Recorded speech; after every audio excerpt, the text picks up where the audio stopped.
Home of Indiana University, rock quarries, cornfields, enchanted woods, and injury lawyer Ken Nunn, Bloomington is a town that has a term for its ability to lure one-time residents back, the bloomerang. There's something weirdly magical going on here, and college town nobodies Josh Bennett and Chris Coopersmith are going to get to the bottom of this place by listening to stories and riding every possible tangent along the way. My daughter kept me out till after midnight last night. Oh, really? Did you guys go out after the show? Well, so she turned 21 what? In November of last year. Okay. And I've never had an opportunity to like buy her an official 21-year-old drink. And oh my gosh. Because I went up there to Chicago over Christmas and we were both kind of sick and like had colds, just didn't feel like having a drink, and it didn't work out the last time she was here. So last night we were just such a good mood after that Flaming Lips show that we went out and had a drink. And where were you at? We went to the Orbit Room. Oh, nice. Yeah. Did the alcohol enhance your mood? Yeah. Well, I mean, we just had one drink, but it was nice to do that. Yeah. But it was also like I'm so used to going to bed at like 9 that going to bed at like midnight and then getting up at like 6. Yeah. Well, if it makes you feel any better, that's kind of where I am at. I had a great day yesterday. It was just like from start to finish. It was just like fucking sunshiny. Yeah, sunshine, gardening all day long. Yeah. You know, took a shower, went downtown, great vibes, Flaming Lips and all that. And today I'm just like, and I had one beer at the thing. And today I'm kind of like, I'm not in a bad mood. I'm like a little hungover, kind of tired, a little hungover. You know, I was thinking that too, because, you know, yesterday it was super sunshiny and a super awesome day and it was super great and celebrate, you know, because the Flaming Lips, he does such a great job of really at least making himself, I think he genuinely cares about people having a good time.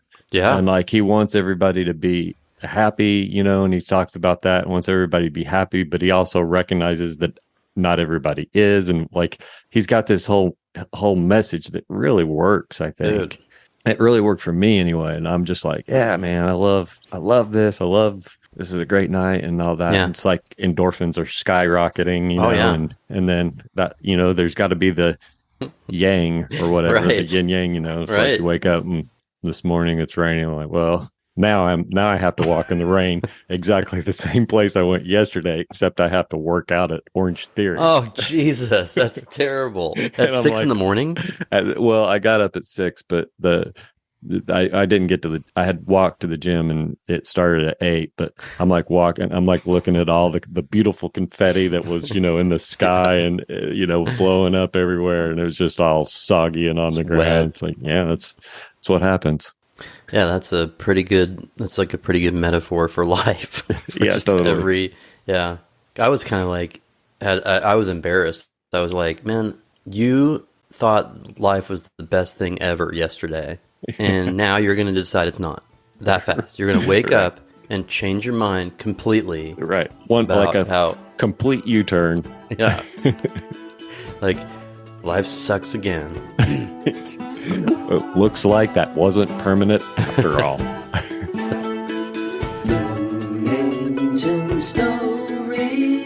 It's a good show. Did you buy tickets? No, we just got the free area. I think you were closer. I was pretty far back. Were you? Yeah. We were like somewhat close to where the dude was standing with the mixing board or whatever. Nice. I was all the way back by the Upland tent, like back, you know. And Jane kind of set me free. She was like, let's go up. Yeah, she didn't want to come up, but I just went up, and I ended up just being like sort of having this great thing where I just kind of kept getting like bounced into different conversations with really cool people to talk to and with kind of the Flaming Lips as the soundtrack to it, you know, and just the lights and stuff were in my periphery, and every once in a while I'd see confetti blow up, or I'd pay attention because it was a song I really wanted to listen to, you know? Yeah. But it was like kind of awesome in that way, you know? It was like, it wasn't all about totally focusing on the concert, because it was like at one point I turned, there was just woman who I'd seen her earlier coming down the alley, and I'd sort of marked it in my head because she was wearing butterfly wings. Like she was wearing a long white dress and butterfly wings. And I thought, oh, she's ready to fucking party, you know? Right. And and so I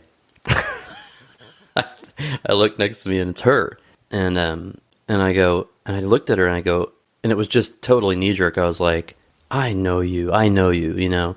And she's kind of looking at me like, not scared or anything, but kind of like, you know, like, I don't know who you are. And I was like, I'm sorry, I got to get this. And I was like, in my head, I was like, okay, I think she was one of these weird, like, one of these kind of Situation Grey, like, super fans, you know, who just kind of stared at me. Like, there was probably, I don't know, a dozen over time that would just literally come alone and just stand pretty close to the stage and just stare at me for 3 hours, you know? Wow. And they would do it every time. And every time that we were in their town.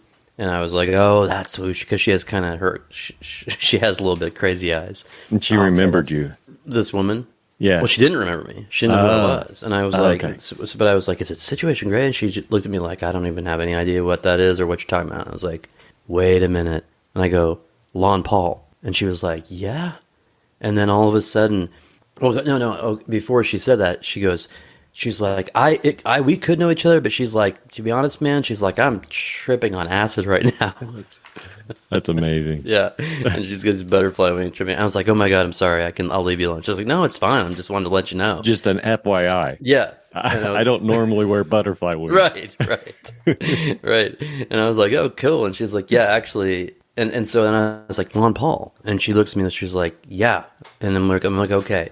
And so LonPaul Ellrich is, you know him obviously, but yeah, he was the I mean, this reduces him way beyond what I would like to reduce him to, but he was the drummer for this band Sardina in the 90s.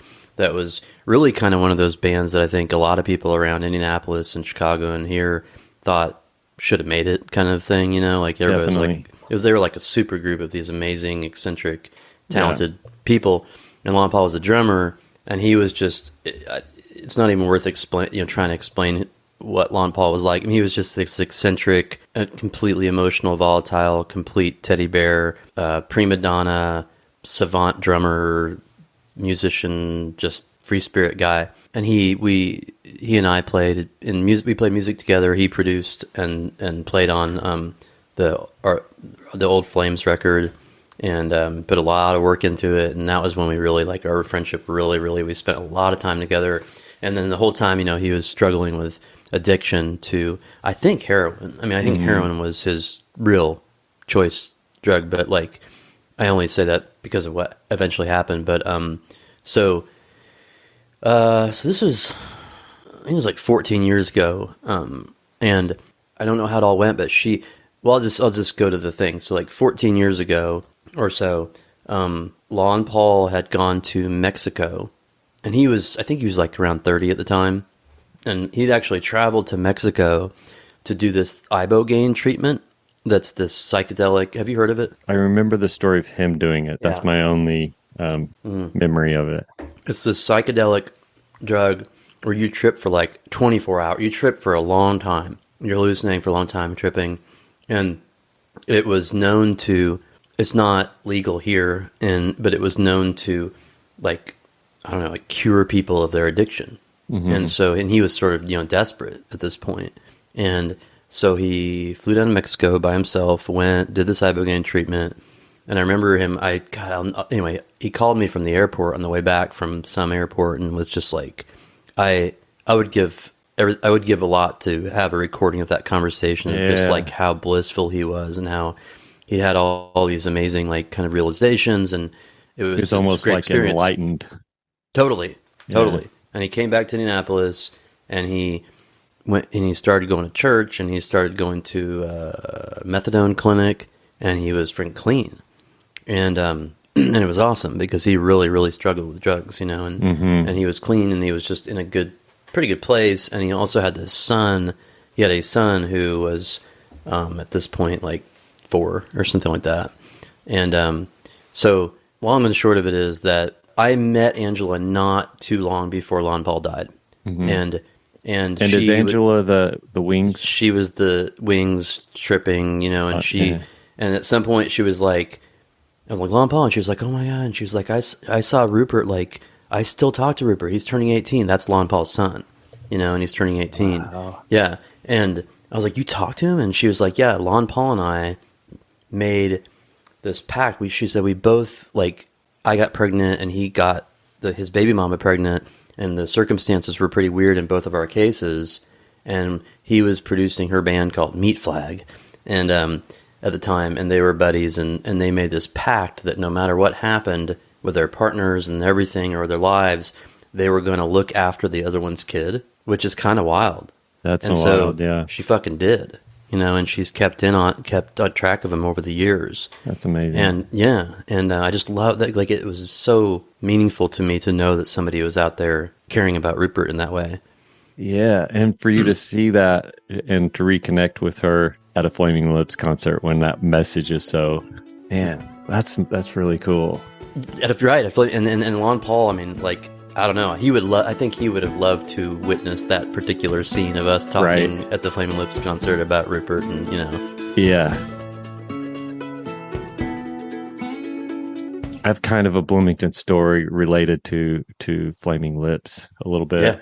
So last night they played. So Grace, my daughter Grace, came to town. She's with me right now. She got to town yesterday, and we walked downtown, and like we just talked about, it was fucking like perfect weather, and just awesome to be down and walking around town with my kid, you know. And so the Flaming Lips played, and they played the entire the Yoshimi Battles the Pink Robots. They played that record from the beginning to the end. That was their first like 12 or so songs last night. I guess I didn't realize that that's what had happened. Yeah, through from the beginning to the end. Yeah. And that record came out when Grace was like, I think 1 or 2. It's like that. I remember her singing, "Do You Realize?" in her car seat when it was faced in the rear, you know, like when she was so young that it was faced the other direction. Oh my, right. She's facing out the back window. Yeah. And so like that was like her very first band that she You're kidding enjoyed. Me. And I'm like standing there next to her, like, you know, she's now 21, and we're like watching this band together, and they're playing that entire record live. It was just such a like cool moment. That is unbelievable. I love that so much. And the other kind of Bloomington story that's about the Flaming Lips is that story about me, like, I'm all hungover at Landlocked, and this was the last time they played the record store. The record store, Landlocked, the record store. And they were playing at the IU Auditorium, and this was like 15 years ago. And I walk into the record store, and they have this, like, you can put your name in to win an opportunity to go on stage with the Flaming Lips and dress as one of their like balloons or mascots or dancing things. Yeah. And I like handshaking put my name in just because, and didn't think anything else about it. And then went home and sat around or whatever. And then I got a call that I was one of the people that were selected. So I almost didn't show up, but I did anyway. I made myself show up, and then I ended up having this balloon costume that I put over my head, where I didn't have to move at all. I just had these 2 little sticks that moved the costume, and I'm like on stage with the Flaming Lips while they're playing the entire show. Like you know, they're like 5 or 10 feet away from me. That blows me away. It's such a crazy thing. But that was like my 15 minutes of fame right there, you know, just being on stage during a concert while the crowd's like flipping out. It was like, that was my first experience of that. Usually it's 15 people or, you know, 20 people. My God, that's amazing. But the coolest part of that. I was at that show, by the way. So was Grace. Oh, come on. Grace was at that show with her mom. You're kidding me. No. And the coolest thing at the end, we got to like Wayne Coyne, the lead singer of the Flaming Lips, is like in the back, like signing autographs for people, and the people that were performing were like the first in line to meet him, and just like shoot the shit with him for a little bit. And he's like, not only is he signing autographs, but he is talking to every single person, like making sure that there's some kind of interaction back and forth with every single person that he's talking to. Like he drew a picture for Grace and was like, "Hi Grace, your dad's cool," and drew a picture of. You're kidding me. No. And then I got to give that to Grace. And at one point somebody that was working for him was like, "Hey, I just want you to know it's like whatever time it is, and there's a line that's out the door." And she's like, "I just want you to know, like, when do you want me to cut the line off?" And he's like, "No, I'll be here all night. I'll sign every single one of them." Like he was just like going to make sure to interact with every single person.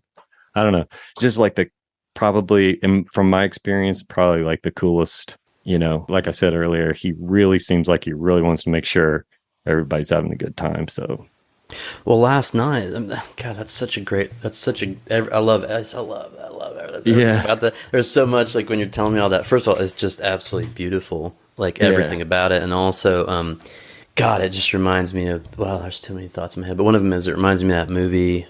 Did you ever see the movie Boyhood with Ethan Hawke that he filmed? He filmed it like in real time over the course of this boy's life, but it's fictional. So he's playing the father of this boy, and they would get back together every year and film another segment of it as this child grew up into his life, and it was filmed over, I think, like a decade. Wow. But it's not a documentary. It's just, there's a narrative to it, but they had to wait for the kid to grow up. Yeah. But it starts out when the kid is a young child, and Ethan Hawke and the woman, the mom, they have their problems, and I think they're separate, and it just kind of goes through their whole thing. And then at the very end, his son, I think, has turned 18, and the last scene is his son and his friends, like, as I recall, like tripping on some hallucinogen and like wandering off into the sunny like desert or on the beach or something like that. And that's the last scene, is his son going and like exploring different consciousness, That's amazing. But it's just like, you tell me this thing of Grace is just like, it's just so crazy, that Flaming Lips stuff you're telling me, of her listening to it in the car and everything is. And it's all about the Flaming Lips in Bloomington, in Bloomington. Like the whole scene. It's like, it's just I don't know, time just so fast. So I started to read about Wayne Coyne, the singer, yesterday, because he's just, obviously he's a notorious character, but he's a really, he's a real, I was thinking like he's like a trickster, he's like a ringleader, so he's always just doing crazy performance art stuff. But anyway, the thing that was tripping me out is I was trying to tell Jane and Asa, my son, I was trying to tell them about how he had worked at Long John Silver's for a bizarrely long time. And then I started going like, is this true or is this urban legend? So I went to his Wikipedia page, and it said that in 1977, when he was in high school, he started working at Long John Silver's as a fry cook. Year 2, there's a string of robberies in Oklahoma City, I think, or in Oklahoma, wherever he lived in Oklahoma. There's a string of robberies, and Long John Silver's gets hit up while he's working, and the thieves had guns, and they made everybody lie down, and they were armed, and the assistant manager couldn't get the safe open, and eventually the thieves ran. They took off, but Wayne Coyne said he just remembers just lying there and going like, "Oh, so this is how it is. You just, one minute you're making somebody fries, and the next minute somebody blows your brains out on the floor, and there's no music, there's no order to it. It's just how it happens." Yeah. And he proceeded to work at Long John Silver's until 1990. He worked there for 13 years. Jeez. He worked there for 13 years in Oklahoma during the Flaming Lips. Yeah, that's like 7 years of the Flaming Lips or so. Dude, 3 years later, 1993 is when when Transmission from Satellite Heart, their breakout album with She Don't Use Jelly on it, that's when that comes out. So he's only been out of Long John Silver's for 3 years at this point. That's amazing. I love that. I love it. So, I mean, to me, it's just like it works with everything with him. It's just, he just seems like a guy who's not trying to prove anything or put on airs. You know, he just seems like a really authentic, sincere dude. You know, I can't believe I didn't mention this, but we were down there for a couple hours, and to see the Flaming Lips. And, of course, we didn't mention that it was this whole Granfalloon event that's around like celebrating Kurt Vonnegut. Right. But we were down there, and so Jane and Asa and I went down there, and he was just kind of, he's about to turn 13, so he's going through his own kind of rite of passage right now, you know, where he's really kind of experimenting and figuring out with like independence and right. like he went to the mall for the first time, Yeah, Saturday with his friends and like walked around, you know. how'd that turn out? Great. I mean, it sounded like it was great, you know. And then, and so yesterday he goes, he sort of just didn't want to go. He was tired and had a sleepover at night, and he didn't want to go wander around with us. And he's like, I think I'm just gonna go find my own kind of place to be or whatever. And I was like, oh, okay. And he took my phone and he goes, I know where. And he goes up and he climbs up way high up in a tree next to the library. And so for most of the concert, I could just look back and I just saw his orange baseball cap way up in this hilarious. Tree, watching the Flaming Lips. He probably had the best view. Absolutely. And so for me, it was cool because I was sitting there going, like, thinking in real time. I was thinking, oh, he's gonna fucking remember this, you know, like being up in a fucking tree watching the Flaming Lips, you know, downtown when he's like just about to turn 13, you know, right, away from his parents. Yeah. But then later we went over to find him, and he had come down from the tree, and he was standing in front of the library, and there's this water station where the city had set up, you know, for people to fill up their water bottles. Yeah. But all these kids all these children had gotten a hold of it, and they were like splashing it and throwing water around. And some dude, there was this one kid who just looked like he just kind of looked like he was probably a little bit of a troublemaker, you know. Yeah. He's kind of big, and he was just kind of he's like out goofy. To fuck shit up. Yo, yeah, totally. And he was kind of goofy looking a little bit. And all the other kids were just they're a little younger, and they looked like kind of hippie kids who were just being in the water. But he looked like maybe he was a little bit of trouble, you know. And and so he's kind of splashing it at kids. He's standing at the water station splashing it at kids. And this dude walks up just to fill his water bottle, and the boy doesn't realize, because he's just been dealing with kids for a long time, that there's a real person, adult there, and he splashes him really hard and all over him. And the dude got fucking pissed. And I didn't see the whole thing because it was I saw the immediate aftermath. But Asa came running to me and he was like, oh my gosh, there's a guy. And he really he got super wet and he yelled at this kid. And so I immediately look and I sort of see this guy walking away from the water station, and he's pissed. And this kid is sort of standing there frozen, like he knows he messed up. Yeah. And it's getting dark actually too. And then I watch, and the guy's just like, he walks it over to his partner or something, and he just points to the kid, and he's like sort of, you know, gesturing, and he's mad, and he's go kick his ass. Yo, God, he's showing the woman, and the kid's just sort of paralyzed in fear, staring at this and seeing this guy pointing at him and stuff. And then I watch the kid, and he slowly goes around behind the water station, and he's sort of standing there in the dark, like right next to the library window, kind of sort of hiding, you know? Yeah. But he's there, and the guy's just kind of watching him, and I'm just watching, and it feels like this weird standoff where I'm like why is this guy still kick his ass? Yeah, I'm like, why is this guy still watching this kid? You know, like, what's he gonna do? Just walk it off, dude. That's why I'm like, is he yeah, exactly, is he gonna? And so then I'm talking to these people, and they all kind of know what's going on. And I'm starting to feel sorry for this kid, because I'm like, I can't see where his parents are, and he's clearly like scared shitless. And then the dude starts walking back towards him, and the guy starts walking towards the kid, and the kid is back sort of in this little space that's kind of behind this water thing, and it's like he's in a closet or something, you know. Yeah. And so as soon as I see the guy walking, I'm like, I have to intervene, you know, because I can't, you know. Yeah, so so I start walking down there to make sure that, you know, this poor kid doesn't get reamed, you know, and I get just close enough to hear the guy going, hey man, I'm sorry, like blah blah blah, and he's sort of realized that he's just completely making a scene and scared the shit out of this kid, because Yeah. the kid's like just paralyzed and hiding behind this thing, and he doesn't know what to do. And I think the guy realized, I gotta release this kid from his thing. Murderer. Jesus, yeah. I was like, oh my god. So the guy, did he transfer some of his anger towards you for No, not luckily. minding your own business? Right. Yeah, no, I totally. I mean, he might have. I immediately, as soon as I heard him say sorry, I was like, okay, I don't want to make things weird, so I just walked away, and we all dispersed. But it was definitely one of those moments. Jeez, I don't know why this reminds me of this story. We were in London, and I don't think Virginia even heard this happen. So it sounds like I'm lying. It sounds like this is an untrue story. Mm-hmm.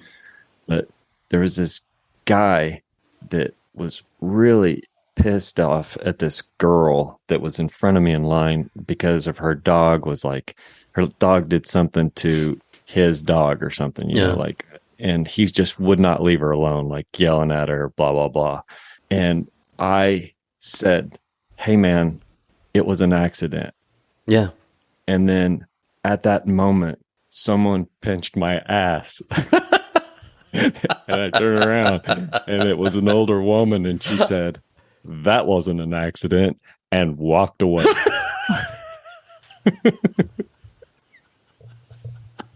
and that was the end of that interaction. Except, of course, she had a London accent. Like, that wasn't an accident, or whatever. Was she rewarding you for your heroism? So. I think she thought that I was being like so awesome, thankful that I was taken up for this person that was getting just yelled at because her dog did something, like it was her fault. Yeah, that should be a universal symbol of appreciation. Anytime you hear somebody say it was an accident, grab their ass and say that wasn't an accident, and then walk away. It really made my day, you know. Oh my god! It made a somewhat tense situation made me laugh it off quickly. If somebody had come up and pinched my butt right after I'd walked over to check on that kid, man, wouldn't it have really changed the whole situation? Oh my god! And then imagine you had to go tell Jane the story, and you just have this feeling when you're telling it that she's thinking in her mind, why that's bullshit. Does he just need attention that he's just making this shit up? Why is he doing this? Right. That's how I felt when I was explaining what happened to Virginia. It seemed like she was looking at me like, what the fuck's the matter with you? Yeah. Okay, so earlier I was talking about LonPaul, you know? Mm-hmm. And I mentioned that he did pass away, which I think it would have been obvious anyway from what I was saying, because Angelo, talked about keeping in touch with Rupert and everything like that. And Rupert, it's weird because his son Rupert, and it's weird because as I'm thinking about it as we've been talking about the Flaming Lips and stuff, which by the way, also LonPaul loved the frickin' Flaming Lips, like he just totally got off on their whole everything, which makes sense. Right. Because he was he had a wild mind. Yeah. But I was thinking about, it's weird because our podcast is, I think you and I like to joke around a lot, and just kind of, it's just our, that's how we communicate, Yeah. And certainly we have serious conversations all the time, but I think, how to say this, like our personas in this podcast is a little bit like light, so far. And so I've been kind of holding off on there's a story about LonPaul's death that is sort of so imprinted. I mean, it's so imprinted in my, consciousness, that it's hard for me to sort of at least not talk about it a little bit. Sure. And I think, you were there. I mean, you were there, you were around when it happened and everything. Yeah. But, I was thinking about maybe just sort of telling a little bit about it. Yeah. And just see what happens. Yeah, definitely. Yeah. So, I'll just tell the story and I'll just think about it as, please interrupt as we're going. But But just basically, like, I was teaching in Columbus when LonPaul passed away, and I was actually doing it was early in my career. It was like one of my first years of teaching in Columbus, Indiana. It's like an hour out of Bloomington. And is this during the process of making the Old Flames record? Yeah, so I was so I had this I was in this band called Old Flames in the kind of the 2000s, and LonPaul, he wasn't technically the drummer, but he was really producing this album. Mm-hmm. And we had been working on it, like, I'm going to read something a little later probably just about it, but we had been working on it just in Bloomington and in Indianapolis, and just because he was dragging his laptop all over the place that had the record on it, because we'd already recorded a lot of it, but we were adding guitars and keyboards and backup vocals and all that stuff on his computer. And so, like, I have memories of my little, like, shotgun shack that I lived in Cottage Grove in Bloomington that was like this tiny little 600 square foot piece of shit. And at one point, like, we are sitting, I might even put this picture in the show notes, like, we're sitting on this Paisley couch trying to record, and, like, literally underneath us, like, Rusty, our buddy Rusty, that you and I play music with, and then this other guy were, like, under the house, like, digging dirt out. Like, you could hear them literally underneath our feet while we're upstairs recording, because they were doing some work on the house. And so, so he worked on the record, and in the year leading up to his death, and we were actually just about finished with it when he died. That's a whole thing. And so basically what happened was he had an opportunity to, I think he was playing drum. I think he might have been just producing, now that I think about it. But he had an opportunity to work on a record with Evan Dando from the Lemonheads. Mm-hmm. And that's because, essentially, you know, Evan Dando has had this long, at that time, it was probably a 20 plus year tie-in with Bloomington, because he had played music with, like, Juliana Hatfield and Free to Love and John Strom. Was Evan Dando ever a part of the Blake Babies? You know, that's a good question, and a little bit. I think he was. Uh-huh. But we might have to research that. But I think he actually was. But I know that there was sort of intermingling with those musicians. They met in Boston at Berkeley, and then anyway, so there was this long-standing Indiana Evan Dando connection, and so LonPaul had just gone through that whole ibogaine treatment, so he was clean. He was, you know, he was clean.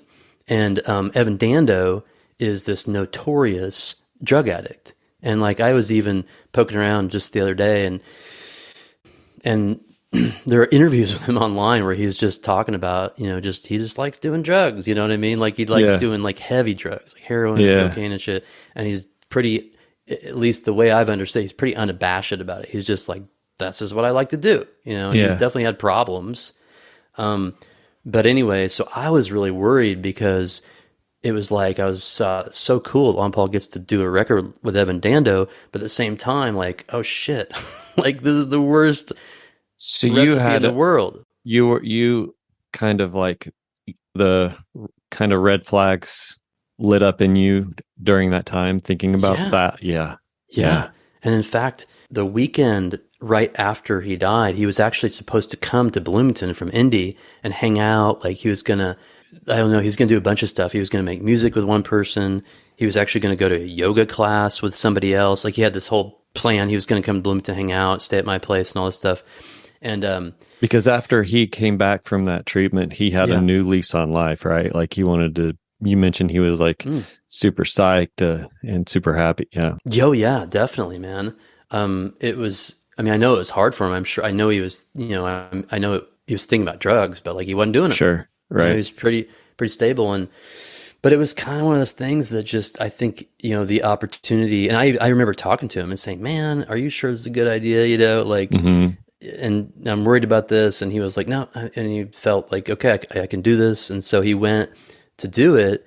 And I remember getting this phone call. I was working in Columbus, and it was after school, and I was actually sponsoring his classic. I was sponsoring this group of, like, heavy metal musicians. They were learning, like, we're not going to take it. They're in my classroom, and it pissed everybody, understandably now in hindsight, everybody in the whole building was so pissed off who was trying to stay after work grading, because they were literally set up in my classroom, like playing We're Not Going to Take It full volume, you know, and there were people trying to grade math tests and shit, you know, and this has been the story of my teaching, is just me being this kind of just totally tunnel vision asshole who just, I do cool stuff with the teenagers at the expense of everybody around me.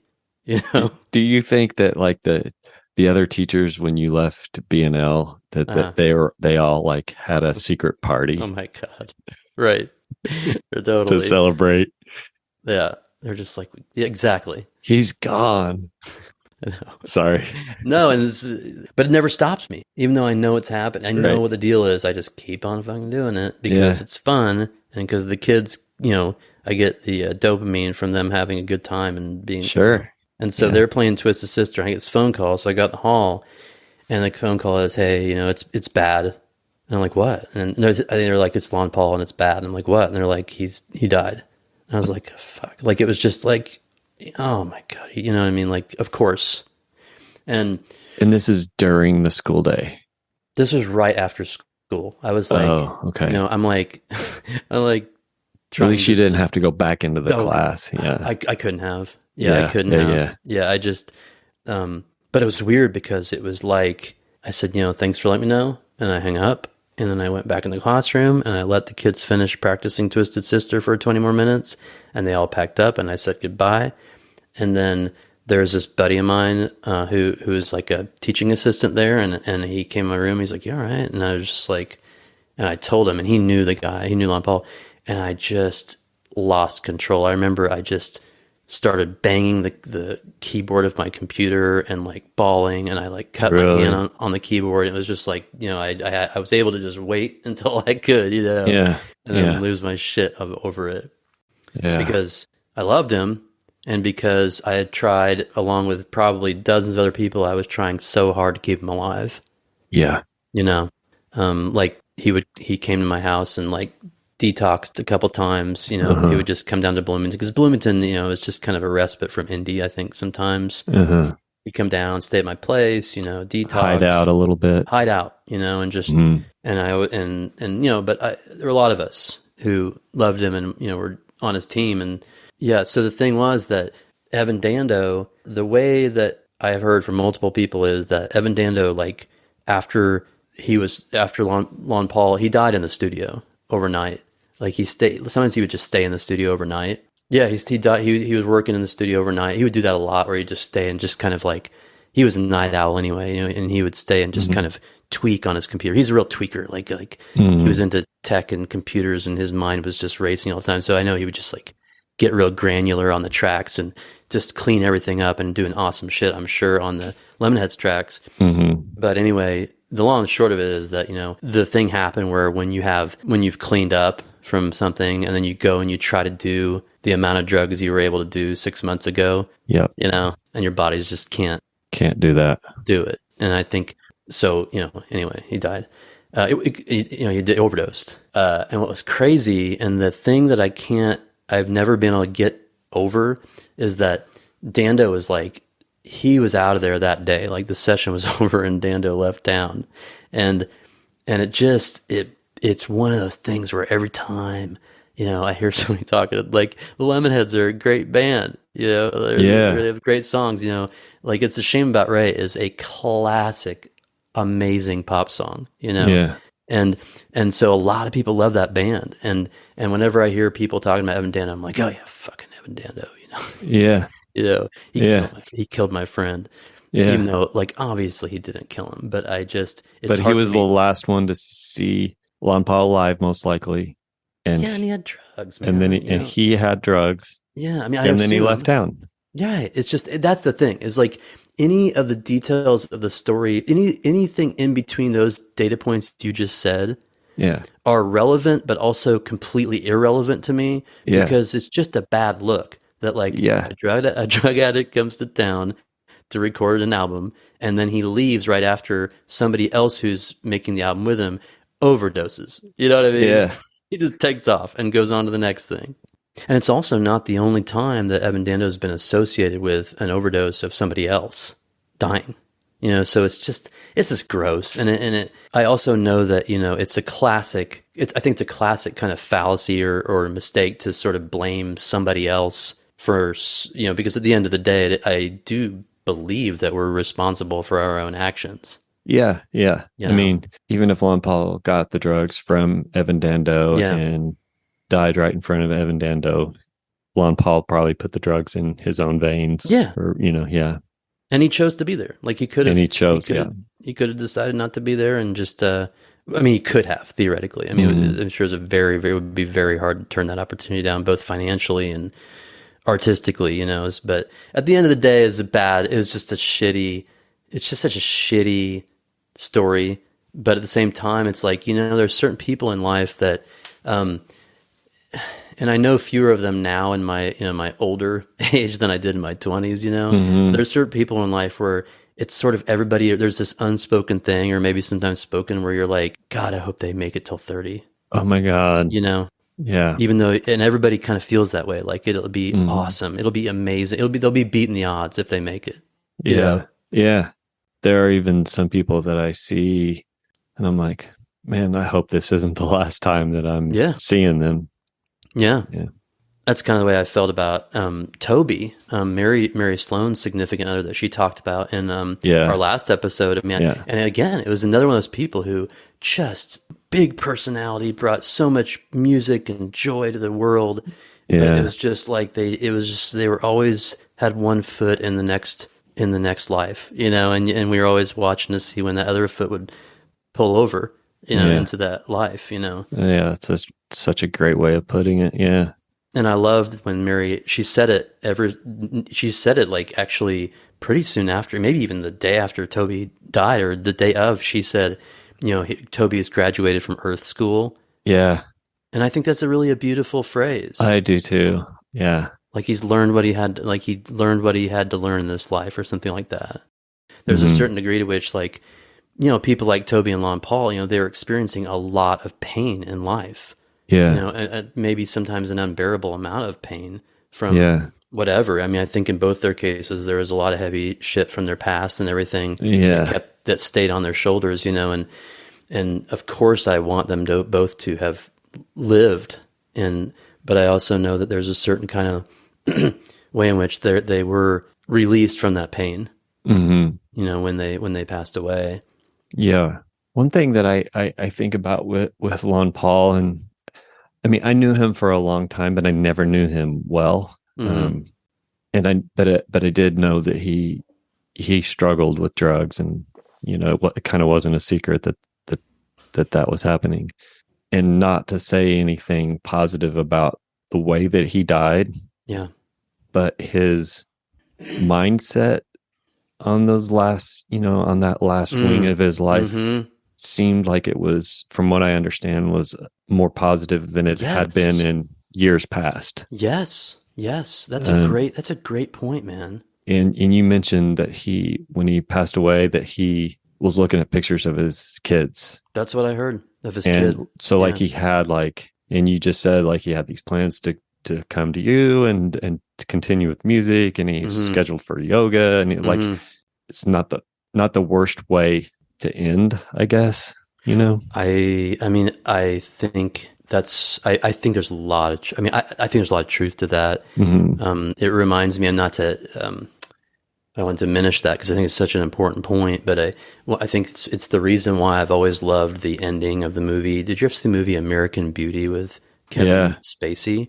Yeah. It's just like that movie is so hard to watch, the complete disintegration of this American family, and just the base terrible shit that's happening, and just the teenager's life and this teenager's life and this mom and the parents hate each other, and and there's so much bad shit that happens, and then it keeps happening all the way up until the end of the movie, and then at the last, I'm talking about the last scene. It's been so long since I've seen it. Well, the spoiler alert for anybody who hasn't seen it, because it's but in the last scene, he's a Kevin Spacey character who's the father and who's just been through this midlife crisis, and there's just a lot of shit. and he turns and looks at some old family photos in their house, and he's smiling, and he's there. You know, he goes back to the time before all the shit, and then he gets fucking murdered right at that moment, dead. Wow. You know, but it was like you get to see him be there instead of in all the shit he was in for the whole movie. But he finally got to a happy moment. Yeah. And that's where he went out. Yeah. Yeah. You know, I'm hesitant in the sense of like, I'm sure his son would really rather that he be here, you know, but I think that's just such a great point is that you said of just that he was in this kind of good place and then he graduated from Earth School, you know, I tell you, man, I feel LonPaul, and I really do. I feel him. Yeah. I feel him around, and part of the reason I keep playing music, really, part of the reason I keep playing music, because there'll be times where I'm just like, man, I'm freaking 50 years old. I want to be done, you know. I'm like, it's not even that clear of a thought. It's just like I'm just getting lazy, and I know that I would like to play music. It's like even with you and Rusty when we go play music on Fridays, I'm thinking of any reason that I possibly can to cancel, and so are you. You know, like it's like this joke, but I'm glad I keep playing music because I'm playing for LonPaul. I really am. I'm playing for LonPaul. I'm playing for, you know, all of our friends who didn't get to make it this far. You know, which there are weirdly a lot of them around, you know, you know, from town. And I'll tell you after, so I wish I could remember the whole story, man, but like, after he died, you know, obviously it was just like dealing with the grief of losing this close friend and everything. And then eventually it was like, wow, you know, we were almost done with, there's an album, right? This Old Flames record that's sitting around that's almost done. We've done almost all the overdubbing. We've spent literally over a year working on this record. In fact, may I read you this thing? Yeah, please. I was looking for a song because you and I had been talking about maybe playing a song with LonPaul on it. On the podcast, you know, and I went through this whole digital kind of like, I had to go in this weird digital rabbit hole to find my own song because I couldn't find the files, and I eventually found it on frickin' Bandcamp because this album was like 2009 was when it came out, and I found it on Bandcamp, but I was sort of just on Bandcamp, it's the description of the making of the record, you know? Yeah, and you wrote this at the time it was released on Bandcamp. Yes, right. So I guess right. So he would have, he wouldn't have been there anymore, you know. Okay. But I wrote LonPaul's apartment above his mom's antique store on College in Indianapolis. Several years pass. Half A-frame in the woods of southern Indiana. A stream in the back. Oh, that's Russian recording where Mike Radovsky that we tracked there. Lots of kitchens and living rooms and bedrooms. LP LonPaul on the couch with his laptop in my house on Cottage Grove while Rusty and Tristan are under the house jacking it up trying to get the house square. Candles and old quilts in a WPA apartment with windows looking out onto the snow, and that was where he was living with his boyfriend before he passed away in Indianapolis.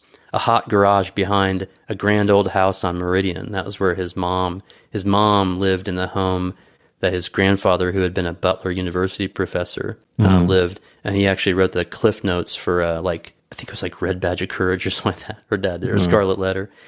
Queen-size studios in a warehouse right next to a giant vegetable cooler always smelled like rotting vegetables. 2 blocks from my house, that was another place where we did stuff, which was Echo Park Studios that was owned by Mike Wanchek of Mellencamp and Mark Hood.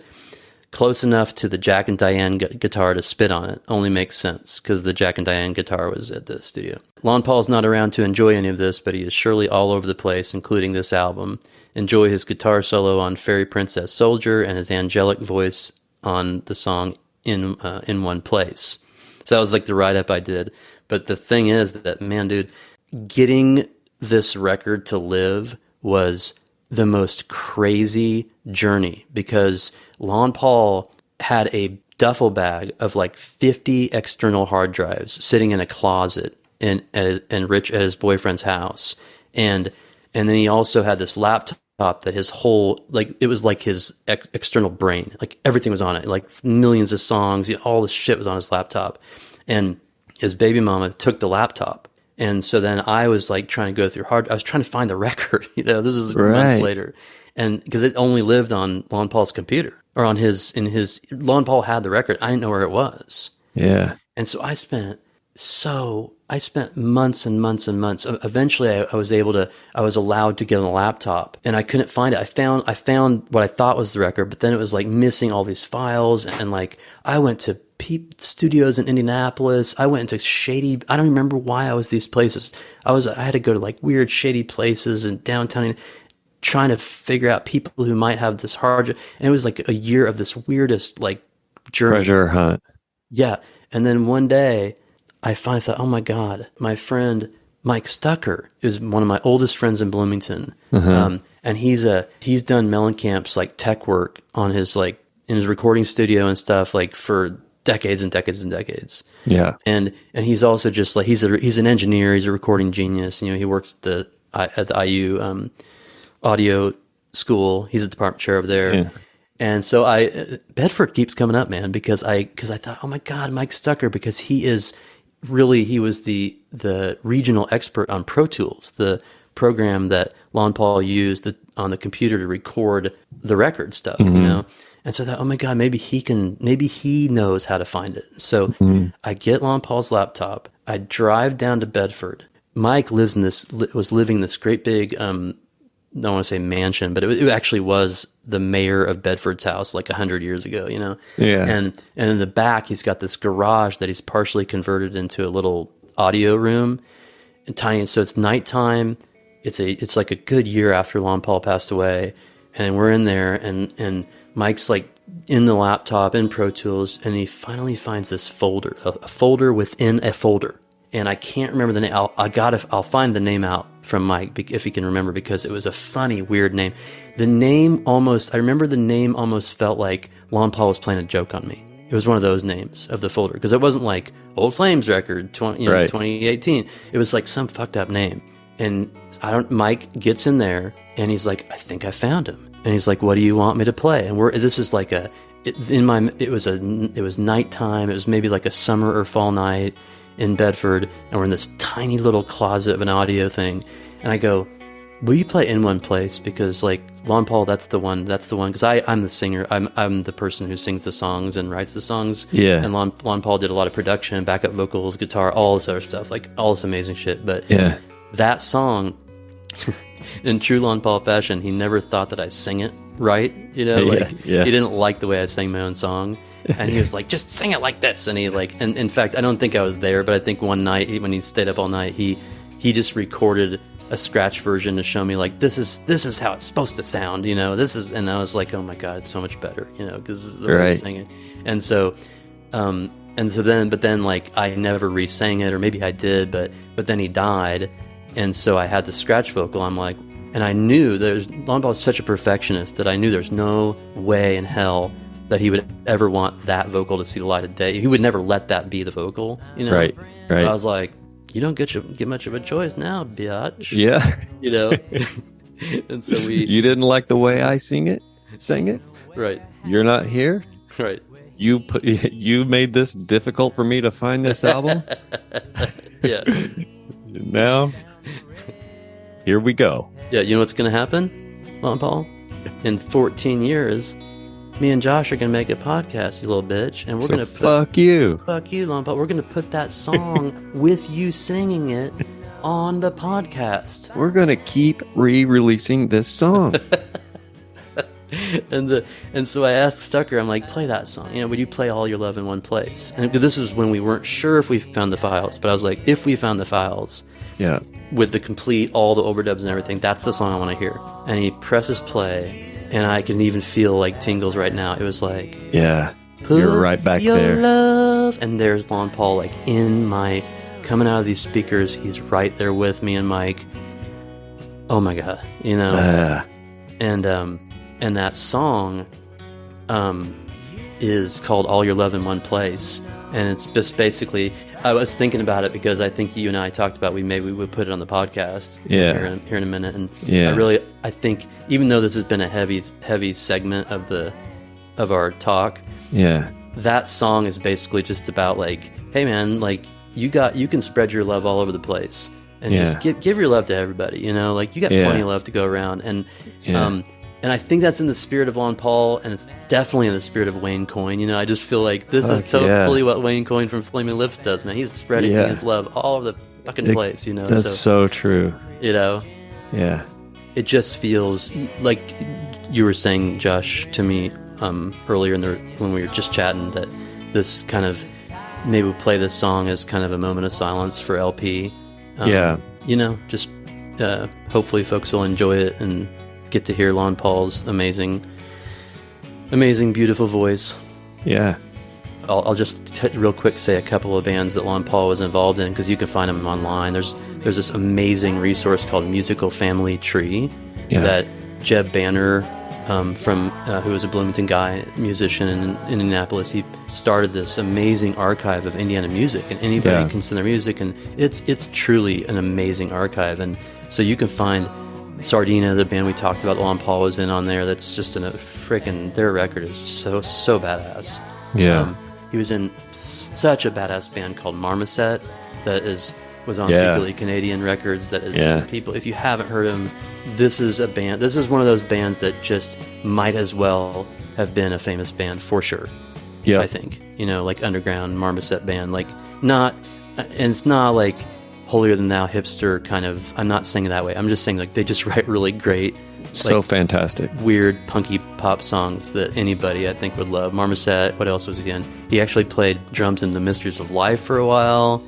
Anyway, those are all bands you can find him on. He only sang lead on a few songs, but his drumming is just freaking out of this world. We'll include links to what do you think? Everything. To everything, Musical Family Tree, or as a whole, or should we maybe link to Old Flames, Marmoset, Sardina. Yeah. The last thing I would ever want to do was just like use the Evan Dando story as some kind of weird, like, you know, sensationalist story, you know. But if there's, you know, if there's anything I could do to honor LonPaul, it would really be to have people hear his music. Yeah. You know, I just think like, I would love for people, for new generations to know about his music. Yeah. And because it certainly holds up. I mean, I still listen to that. He was the most amazing drummer the most amazing drummer, you know, just that I've ever known.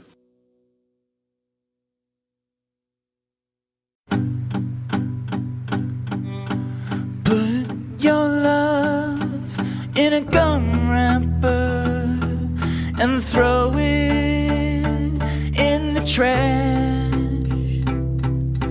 Take it to a restaurant and leave it on the counter.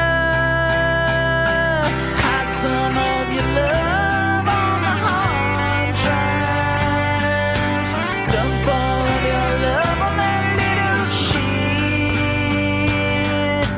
Take it to those quiet places that never mattered at all.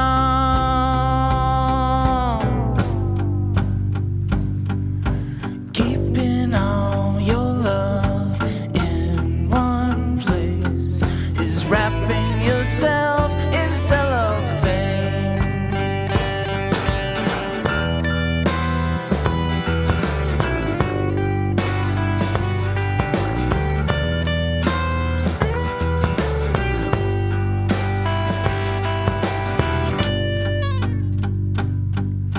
Leave some of it burning in a sack on an old man's porch. Add it to a document with an asterisk or a P.S. Blanket your blank numb reveries. Take a shower with all you have reserved.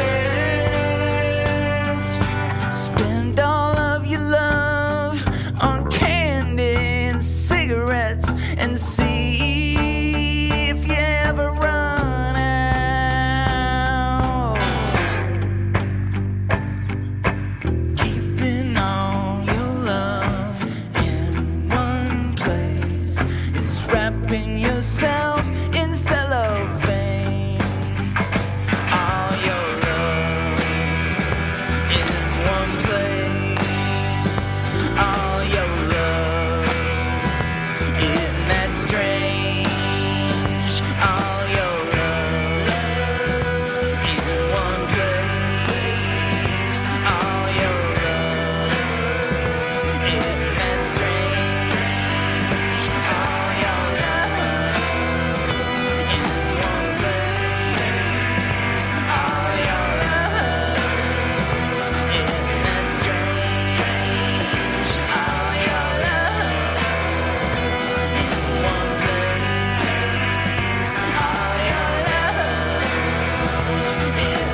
Thanks for listening to Bloomington Stories.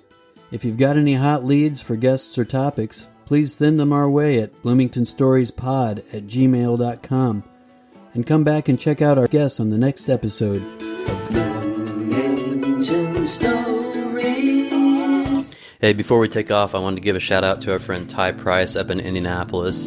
He's always been real good at spinning a yarn, especially as we've had a few beers, and he's given us some his valuable 2 cents on podcasts. And so thanks to Ty. Maybe someday he'll start an Indie Stories. Bloomington Stories is a podcast produced by Chris Coopersmith and Josh Bennett, with new episodes released on the 1st of each month. Please consider subscribing, rating, reviewing, and following. Please see our show notes for more information on our guests.